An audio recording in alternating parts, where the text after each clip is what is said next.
Post-market recap for Tuesday, November 30th. Let's do it. This is Dan Max, the trading agent. This is a stock trading and recap channel that I wanted to share to the masses. In a probability game, there's no certainty. Here are my insights and predictions. This is Dan Max at EXPI Realty, aka the trading agent, here with your post-market recap for Tuesday, November 30th, the last day of the month. Hopefully you guys were checking out the Stock Traders Almanac that I posted on the board for Tuesday, the last day of the month. It's usually bearish. Well, it was. Today was the first of 2 days for Yellen and Powell to speak in front of Congress.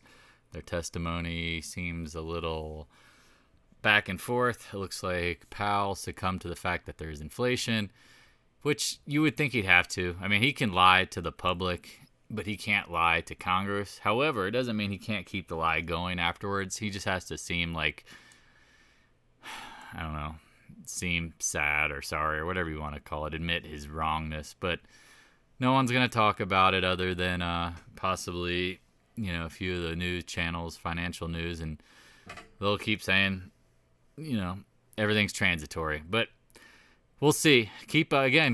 Make sure you subscribe and hit the alert button so you can catch up, because I am dropping intraday recaps at times as well. There's a lot going on, and again, check out the Discord board. There's a lot of discussion during the day about what's going on and people's thoughts. So, and on that note, let's get going on today, Tuesday, November 30th, last day of the month. Bitcoin, nice cup and handle long term. We talked about holding 53,800, whatever that price is. So far, so good. I mean, it's one of those things where it's playing level to level. You can see this level is important now. So it broke the trend line. It looks like it's just chopping. I could suspect it going sideways here for a little bit, but I think it has bottomed. This candle with all this volume was a big flush out. And notice how we just came right back up. And so, yeah, are there some sellers possibly to break even? But so far, I mean, that doesn't look that weak to me. Again, watch the levels. If we can sustain over 58,000 and basically get over 60, I don't know why you wouldn't go back to the highs. So keep it simple. That's what I'm looking for. All right, let's jump into it. I apologize. I had some technical difficulties. Let's get into Roblox. What did we say it needed to hold the uptrend? So far it is. And if you were watching today, it got up to 137 and change, the 2 times range. Now you might have a double top. This could be a short. I would watch it.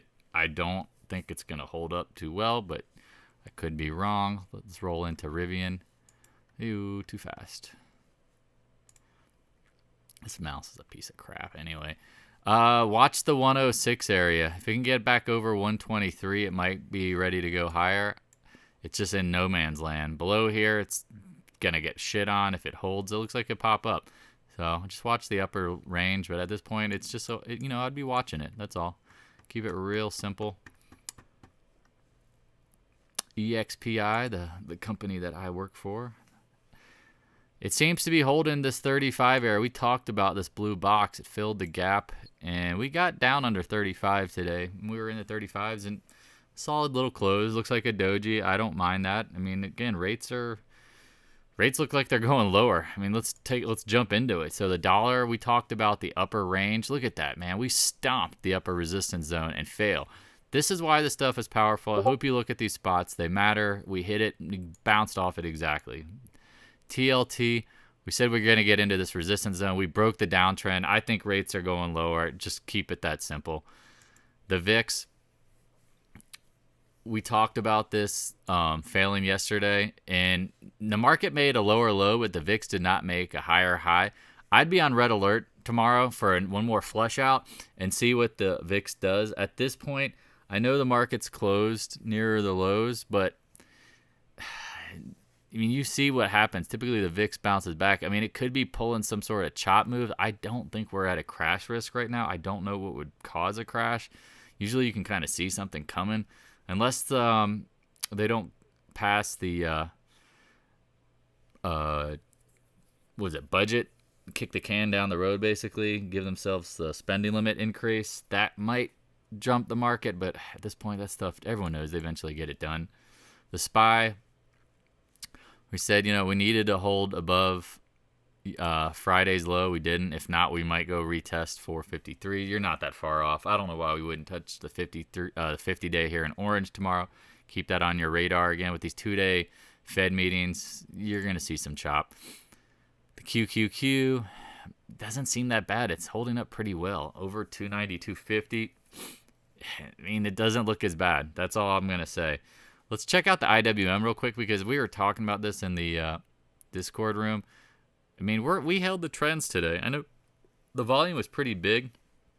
I wouldn't be surprised if it holds here. I mean, this looks like it could be bottoming. I would just keep that in mind. I don't have a magic crystal ball, but 243 down to 218, a big move pretty quickly. So I could see that holding. Gold, not really the close I wanted to see. It's below. Could it back test this trend line and retest 165? We talked about it this morning. It seems close enough. I don't know why it wouldn't. I still think if you're buying gold in the 166s for the long term, you're not going to be pissed off. You can see it's a W pattern. You can see long term it's a big cup and handle. I mean, it just is what it is. So how long this handle takes to play out on the monthly chart just is what it is. I like it. We did buy some silver today. I put on alert on silver. We got down into the 21 area. I just put an order at 21. We closed at 21.06. I like it down here. I mean, it's just stupid how cheap this stuff is. I mean, we were looking at some of the let's look at some of the things that dropped in the Discord room. If you looked at silver and prices of things compared to commodities of their past, I mean, it's absolutely crazy. Since 1980, this would be the price of silver if it moved in like the same amount copper has. Maybe it's 162. I mean, you can see the numbers here. It's pretty wild. So just keep it simple. But that's where silver is. I like it at 21. This just seems way too cheap.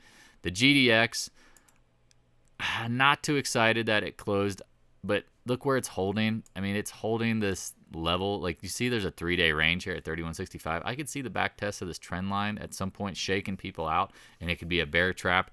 I don't think we're going much lower. I would keep this stuff on the radar. That's all I got to say. AG back testing the trend line. Man, the volumes are huge. Somebody is doing something down here. I mean, you can see this is all very tight action considering the volume. This is what I consider anomalies. Like the stock is holding up rather well, but the volume is flipping over. Something's happening there. I would keep an eye on it. I don't know short term what what it's planning on doing, if there's some news coming, but it just is what it is. KL. Holding around yesterday's low. I like it here. I mean, you can see really quickly your reference points. Dude, we're not that far off. So I like it long term. I think they're going to do great. Not too worried about them. All of the silver names. I mean, you can get into PAAS real quick while we're here. It's holding really tight at the 50-day. GDXJ, the junior miners. I mean, this thing should have been flushed today. It's not. They're all holding. You have like a doji yesterday and chop, and you have wide and loose at the lows, and the volume isn't terrible. I would just keep an eye on this stuff. Could it go sideways until the jobs number? Could it go sideways until Yellen and Powell are done talking? Those are all things you have to just keep in consideration.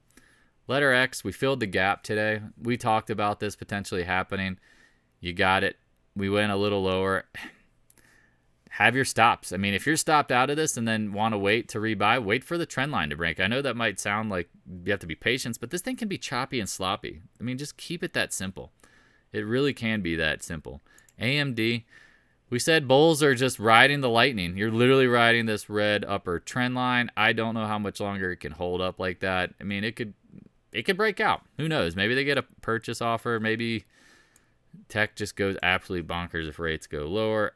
Again, if I own the stock personally, I'm taking most of my profits. I'm selling cover calls. The easy money's been made. It went up 60%. It's hitting the upper trend line. Just keep it simple. Apple was the green apple today. Pretty interesting. It's looking like it might try to get up to the trend line. We talked about being a buy to invalidate the head and shoulders. It acted really well today. I don't know what's going on with them. I didn't have a chance to read the news, but something might be wrapping around that. MicroStrategy, the Bitcoin proxy. We talked about this. Scott was saying, he liked yesterday's action. I did too, because down, hold the 200-day, and then gap up and held up. And then even today, as the market's getting shitstormed, it's holding up pretty well. That is a sign of strength. That's someone buying. Someone has to have the capacity to overcome the weakness in the market and buy this. Something's going on there with MicroStrategy. Keep it on your radar. Tesla was up today.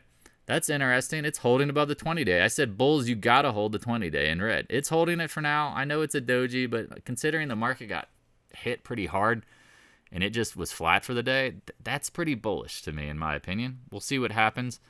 Good old PENN, playing games with my heart down here. I did not stop out because I was watching the market action, and I probably should. I should probably be out. I'll say that. I'm not a perfect trader. I just like the risk reward down here. It is so freaking juicy from where it came from. I know the management's buying some, so keep that in mind.